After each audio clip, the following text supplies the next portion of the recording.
जय हिंद साथियों, स्वागत है आपका अपना चैनल आइडियल स्टूडेंट लाइफ में। साथियों, इस वीडियो में हम बात करेंगे बिहार कर्मचारी इंटर स्तरीय संयुक्त प्रतियोगी परीक्षाओं के लिए जो खान सर के द्वारा पुस्तक प्रकाशित किया गया है, जिसका प्रैक्टिस सेट 7 को देखेंगे। तो साथियों, चैनल पर नए हैं तो चैनल को सब्सक्राइब करके बेल आइकन ऑन कर लेंगे, जिससे कि आपको कई तरह की महत्वपूर्ण जानकारियाँ आपको मिलता रहे। तो साथियों, अगर आप इस प्रैक्टिस सेट का PDF डाउनलोड करना चाहते हैं तो डिस्क्रिप्शन में टेलीग्राम ग्रुप का लिंक है, वहां से आप टेलीग्राम ग्रुप को ज्वाइन करके वहां से PDF को डाउनलोड कर सकते हैं। तो साथियों, चलते हैं प्रश्न की ओर। प्रश्न संख्या 1 है, निम्न में से कौन सिंधु घाटी सभ्यता का एक बंदरगाह था? तो ये लोथल है, जो कि इसका आंसर हो जाएगा ऑप्शन नंबर सी। अगला प्रश्न है, गौतम बुद्ध ने धर्मचक्र प्रवर्तन कहाँ आरंभ किया? तो ये सारनाथ में किया, जो कि इसका आंसर हो जाएगा ऑप्शन नंबर डी। अगला प्रश्न है, सविनय अवज्ञा आंदोलन का संबंध किस घटना से है? दांडी यात्रा से है, जो कि इसका आंसर हो जाएगा ऑप्शन नंबर डी। अगला प्रश्न है, लाला हरदयाल का संबंध किस क्रांतिकारी संगठन से था? तो ये गदर पार्टी से था, जो कि इसका आंसर हो जाएगा ऑप्शन नंबर बी। अगला प्रश्न है, जब भारत को अपना आज़ादी मिली तब भारतीय राष्ट्रीय कांग्रेस के अध्यक्ष कौन थे? तो ये आचार्य कृपलानी थी, जो कि इसका आंसर हो जाएगा ऑप्शन नंबर बी। अगला प्रश्न है, ब्रिटिश सम्राट के अधीन नियुक्त भारत का प्रथम वायसरॉय कौन था? तो ये है लॉर्ड कैनिंग, जो कि इसका आंसर हो जाएगा ऑप्शन नंबर डी। अगला प्रश्न है, चिपको आंदोलन का आरंभ कहाँ हुआ था? तो ये उत्तराखंड में हुआ था, जो कि इसका आंसर हो जाएगा ऑप्शन नंबर डी। अगला प्रश्न है, ब्रिटेन द्वारा चीन विजयी की शुरुआत हुई थी? तो ये है अफीम युद्ध, जो कि इसका आंसर हो जाएगा ऑप्शन नंबर बी। अगला प्रश्न है, इंग्लैंड में किस वर्ष में ग्लोरियस रेवोल्यूशन यानी कि गौरवशाली क्रांति हुई थी? तो ये 1688 ईस्वी में हुई थी, जो कि इसका आंसर हो जाएगा ऑप्शन नंबर सी। अगला प्रश्न है, भारतीय संविधान की प्रारूप समिति के अध्यक्ष कौन थे? तो ये डॉक्टर BR अम्बेडकर यानी भीमराव अम्बेडकर थे, जो कि इसका आंसर हो जाएगा ऑप्शन नंबर बी। अगला प्रश्न है, भारत का संविधान कब अपनाया गया? तो ये है 26 नवंबर 1949 को, जो कि इसका आंसर हो जाएगा ऑप्शन नंबर सी। अगला प्रश्न है, समवर्ती सूची के अंतर्गत निम्न में से कौन सा विषय है? तो ये है ट्रेड यूनियन, जो कि इसका आंसर हो जाएगा ऑप्शन नंबर बी। अगला प्रश्न है, भाषण और अभिव्यक्ति की स्वतंत्रता शामिल नहीं है? तो ये सरकारी गतिविधियों के बारे में जानने का अधिकार, जो कि इसका आंसर हो जाएगा ऑप्शन नंबर सी। अगला प्रश्न है, भारत के राष्ट्रपति का चुनाव होता है तो ये 5 साल बाद, जो कि इसका आंसर हो जाएगा ऑप्शन नंबर सी। अगला प्रश्न है, भारत का संविधान भारत के महान्यायवादी की नियुक्ति का अधिकार डैश को देता है? तो ये राष्ट्रपति को देता है, जो कि इसका आंसर हो जाएगा ऑप्शन नंबर बी।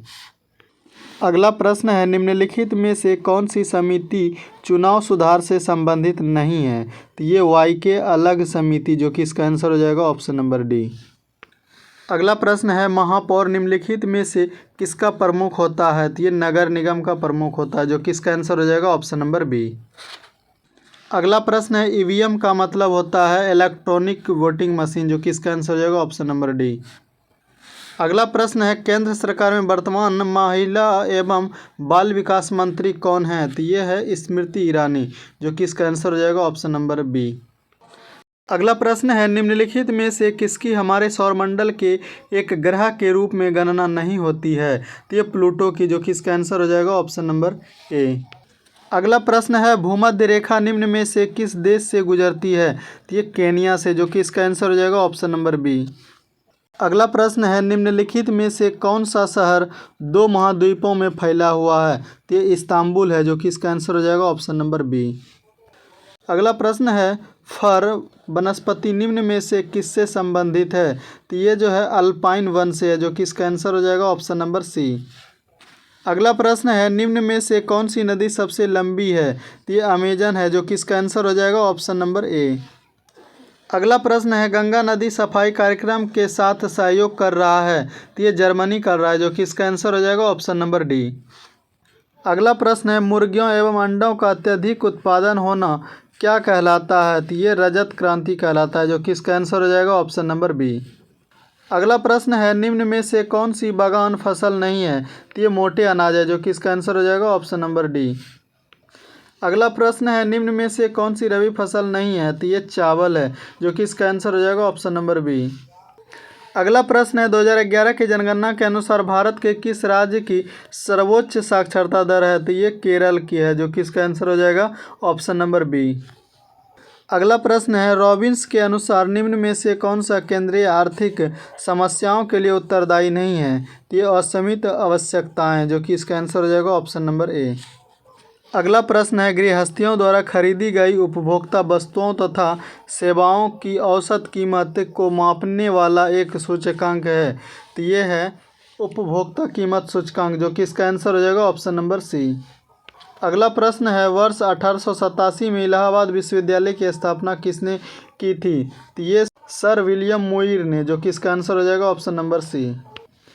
अगला प्रश्न है निम्न में से किसने प्राकृतिक अधिकारों के सिद्धांत का प्रतिपादन किया है? तो ये जॉन लॉक ने, जो कि इसका आंसर हो जाएगा ऑप्शन नंबर ए। अगला प्रश्न है निम्न में से कौन सी संधि यूरोप में साम्यवाद को रोकने के लिए बनाई गई है? तो ये नाटो, जो कि इसका आंसर हो जाएगा ऑप्शन नंबर सी। अगला प्रश्न है राष्ट्रीय मतदाता दिवस भारत में हर साल कब मनाया जाता है? तो ये 25 जनवरी को, जो कि इसका आंसर हो जाएगा ऑप्शन नंबर बी। अगला प्रश्न है उत्तर प्रदेश में आयोजित काम्पिल मेला किस समुदाय से जुड़ा हुआ है? तो ये है जैन, जो कि इसका आंसर हो जाएगा ऑप्शन नंबर ए। अगला प्रश्न है वर्मी कंपोस्ट में संलग्न मुख्य जीव का नाम है? तो केचुआ है, जो कि इसका आंसर हो जाएगा ऑप्शन नंबर ए। अगला प्रश्न है निम्नलिखित में से कौन सा एक अंक कोशिकीय जीव है? तो ये विषाणु है, जो कि इसका आंसर हो जाएगा ऑप्शन नंबर बी। अगला प्रश्न है मनुष्य के मूत्र में कौन सा एसिड पाया जाता है? तो यूरिक एसिड, जो कि इसका आंसर हो जाएगा ऑप्शन नंबर ए। अगला प्रश्न है सबसे बड़ी धमनी किस नाम से जानी जाती है? तो महाधमनी, जो कि इसका आंसर हो जाएगा ऑप्शन नंबर डी। अगला प्रश्न है पुनर्जनन को घाव भरने की प्रक्रिया के दौरान किस तरह परिभाषित किया जाएगा? समान कोशिकाओं द्वारा नाश हो चुकी कोशिकाओं का प्रतिस्थापन, जो कि इसका आंसर हो जाएगा ऑप्शन नंबर सी। अगला प्रश्न है वंशागति का क्रोमोसोमवाद का सिद्धांत किसने प्रस्तुत किया? तो ये जो है सटन एवं बोवेरी, जो कि इसका आंसर हो जाएगा ऑप्शन नंबर डी। अगला प्रश्न है निम्न में से कौन सी दवा एक पीड़ाहारी है? तो ये नोवल जीन है, जो कि इसका आंसर हो जाएगा ऑप्शन नंबर सी। अगला प्रश्न है पादपों में प्रकाश संश्लेषण के दौरान बनने वाला प्रथम अस्थायी उत्पाद है? तो ये पायरुविक एसिड है, जो कि इसका आंसर हो जाएगा ऑप्शन नंबर ए। अगला प्रश्न है विटामिन B9 का रासायनिक नाम क्या है? यह है फॉलिक एसिड, जो कि इसका आंसर हो जाएगा ऑप्शन नंबर डी। अगला प्रश्न है कौन सी गैस वायुमंडल के ओजोन स्तर को अपघटित करती है? तो ये है क्लोरोफ्लोरोकार्बन, जो कि इसका आंसर हो जाएगा ऑप्शन नंबर ए। अगला प्रश्न है निम्न में से कौन सा एक मूल मात्रक नहीं है? तो यह है ओम, जो कि इसका आंसर हो जाएगा ऑप्शन नंबर डी। अगला प्रश्न है समीकरण V बराबर U प्लस AT जानकारी देता है? तो ये वेग समय का एक कार्य है, जो कि इसका आंसर हो जाएगा ऑप्शन नंबर ए। अगला प्रश्न है बल का बीमीय समीकरण है F बराबर mLT पर पावर -2, जो कि इसका आंसर हो जाएगा ऑप्शन नंबर सी। अगला प्रश्न है किलोवाट घंटा डैश की इकाई है? तो ये ऊर्जा की इकाई है, जो कि इसका आंसर हो जाएगा ऑप्शन नंबर डी। अगला प्रश्न है स्पष्ट प्रतिध्वनि तभी सुनी जा सकती है जब परावर्तन सतह की ध्वनि स्रोत से न्यूनतम दूरी हो, लगभग 17 मीटर होनी चाहिए, जो कि इसका आंसर हो जाएगा ऑप्शन नंबर बी। अगला प्रश्न है जब दूध को बिलोया जाता है तो उसमें से मलाई पृथक होने लगती है? तो ये जो है अपकेंद्रीय बल के कारण, जो कि इसका आंसर हो जाएगा ऑप्शन नंबर बी। अगला प्रश्न है जल का हिमांक बिंदु क्या है? तो ये 0 डिग्री सेल्सियस, जो कि इसका आंसर हो जाएगा ऑप्शन नंबर ए।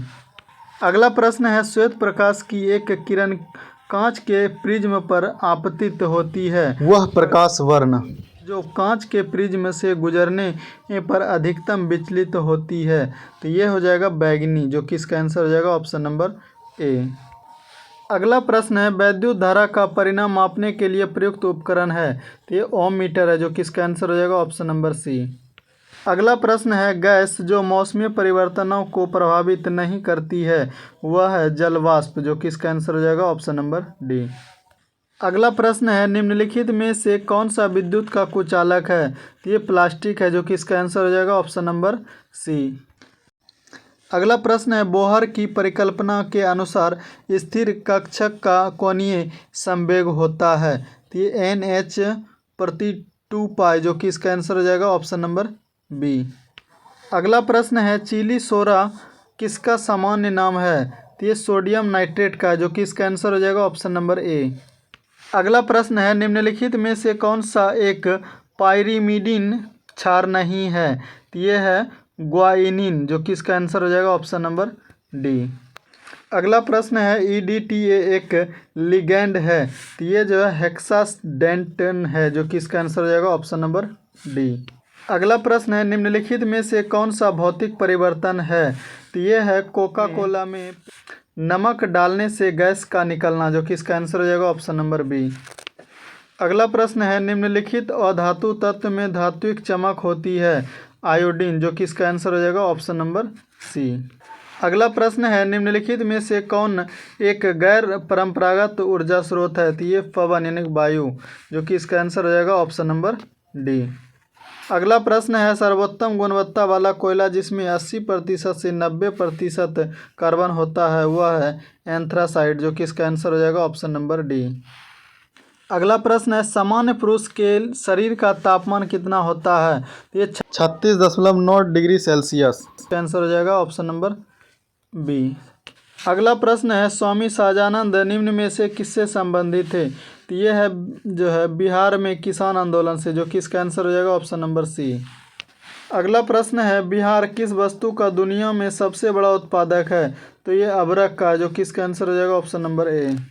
अगला प्रश्न है प्रधानमंत्री स्ट्रीट वेंडर की आत्मनिर्भर निधि योजना ने हाल ही में सफलतापूर्वक कितने वर्ष पूरे किए? तो ये 3 वर्ष, जो कि इसका आंसर हो जाएगा ऑप्शन नंबर ए। अगला प्रश्न है श्रीनगर स्मार्ट सिटी प्रोजेक्ट के तहत शहर को किस वर्ष तक स्मार्ट सिटी का टैग मिल जाएगा? ये 2024 तक, जो कि इसका आंसर हो जाएगा ऑप्शन नंबर ए। अगला प्रश्न है भारतीय मानक यज्ञोत्तर रेखा 5 राज्यों से होकर गुजरती है, इनमें से कौन सा उन 5 राज्यों में से एक नहीं है? तो यह है बिहार, जो कि इसका आंसर हो जाएगा ऑप्शन नंबर डी। अगला प्रश्न है भारतीय संविधान को लिखने वाले संविधान सभा के उपाध्यक्ष कौन थे? ये HC मुखर्जी थे, जो कि इसका आंसर हो जाएगा ऑप्शन नंबर सी।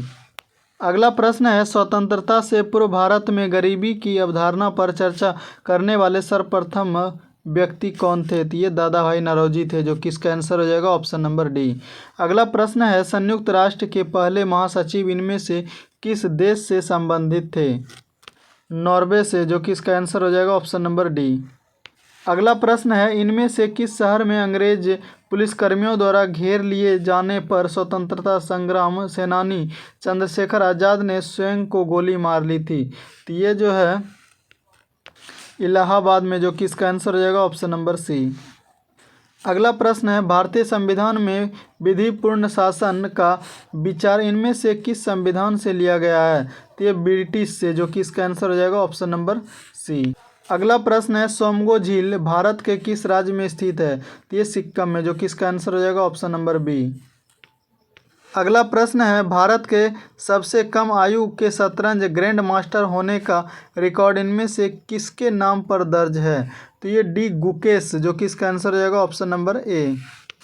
अगला प्रश्न है सर्व शिक्षा अभियान 22 वर्ष तक की आयु वर्ग के सभी बच्चों को प्रारंभिक शिक्षा प्रदान करने के लिए की दिशा में उठाया गया एक महत्वपूर्ण कदम है। तो यह है 6 से 14 वर्ष, जो कि इसका आंसर हो जाएगा ऑप्शन नंबर ए। अगला प्रश्न है राज्य चुनाव आयुक्त के नियुक्ति कौन करता है? तो ये राज्यपाल करता है, जो कि इसका आंसर हो जाएगा ऑप्शन नंबर डी। अगला प्रश्न है भारत के पर्यावरण मंत्रालय के अधीन भारतीय वन सर्वेक्षण किस शहर में स्थित है? तो ये देहरादून में स्थित है, जो कि इसका आंसर हो जाएगा ऑप्शन नंबर बी। अगला प्रश्न है मोहनजोदड़ो का शब्द का अर्थ क्या है? तो ये मृतकों का टीला है, जो कि इसका आंसर हो जाएगा ऑप्शन नंबर सी। अगला प्रश्न है इनमें से कौन हर्षवर्धन के शासनकाल में भारत आया था? तो ये वेनसोंग आया था, जो कि इसका आंसर हो जाएगा ऑप्शन नंबर डी। अगला प्रश्न है, भारत में जमीनी स्तर पर खेल संस्कृति को पुनर्जीवित करने के लिए खेल एवं युवा मामले के मंत्रालय द्वारा वर्ष 2018 में इनमें से कौन सा कार्यक्रम शुरू किया गया था? तो खेलो इंडिया कार्यक्रम शुरू किया गया था, जो कि इसका आंसर हो जाएगा ऑप्शन नंबर डी। अगला प्रश्न है, महाद्वीप और उनमें स्थित सबसे बड़े देश का इनमें से कौन सा युग्म सम्मिलित है? दक्षिणी अमेरिका अनुपात ब्राज़ील, जो कि इसका आंसर हो जाएगा ऑप्शन नंबर ए। तो साथियों, इस प्रैक्टिस सेट में कोई भी डाउट हो तो आप हमें कमेंट बॉक्स में पूछ सकते हैं। और अगर यदि इस प्रैक्टिस सेट का PDF डाउनलोड करना चाहते हैं तो आप डिस्क्रिप्शन में दिए गए टेलीग्राम ग्रुप को ज्वाइन कर लेंगे, वहां से आप इस PDF को डाउनलोड कर लेंगे। तो साथियों, अगर चैनल को अभी तक सब्सक्राइब नहीं किया है तो चैनल को सब्सक्राइब करके बेल आइकॉन ऑन कर लेंगे, जिससे कि आने वाले कई महत्वपूर्ण नोटिफिकेशन की जानकारी आपको मिल सके। तो साथियों, आज के लिए इतना ही, मिलते हैं अगले वीडियो में, तब तक के लिए जय हिंद, वंदे मातरम।